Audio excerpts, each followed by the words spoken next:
Mga residente sang 78 ka mga pamalay sa Pali Benedicto sa distrito sang Mandurriao nga nalakip sa lockdown ginpaidalom sa swab test. Contact tracing isa kadako nga pagpanghangkat sa Iloilo City Health Office. Si Zen Kilantang nakatutok live. Zen? Sad matapos na ma-record ang COVID-19 cases sa Barangay Pali Benedicto, Mandurriao, ginpaidalom ang barangay sa Surgical Extreme ECQ umpisa kahapon.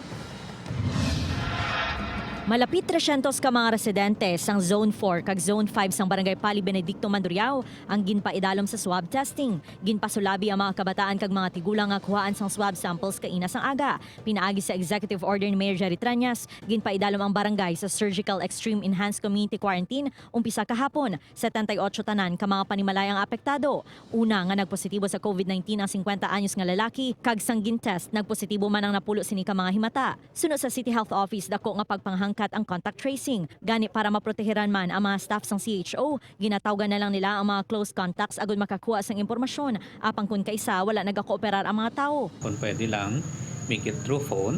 So whatever platforms, kung ano man nga platform gusto mo na atelier, basta hindi ka lang mag-contact to make it sure hindi ka man pilakad lang malatnan man. So motong difficulties ang do define if lang ang reeking body to isang tao Ginatinghuan sang COVID-19 Task Force nga mapadasig ang pag-identify sa mga nasalamuha nga tawo sa mga pasyente. So we really have to strengthen our contact tracing. Ang ikadua, we must have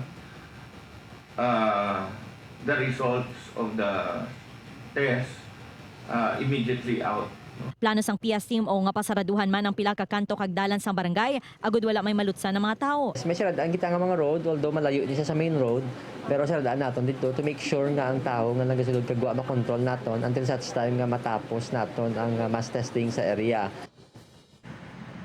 Sad nagapabilin nga hugot ang pagbantay sang kapulisan sa barangay agud masiguro nga wala sang may maglagaw nga mga residente samtang naka-home quarantine ang mga ini. Sad Zen, gaw kahapon do isa lang ang compound ka limitado ang exposure sining mga COVID patient. Pero subong naglabot na sa 78 ka pamalayang contact trace. Anong rason sa likod sini?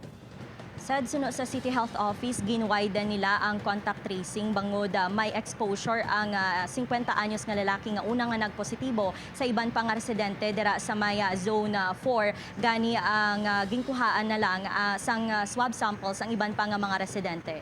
Sad Isa ka aspeto nga tan-aw tani mas mapadasig ining pagpagwa sang resulta sang test, no? Ano ang ginobra sang syudad Subong para ina matigayon nga masulbar?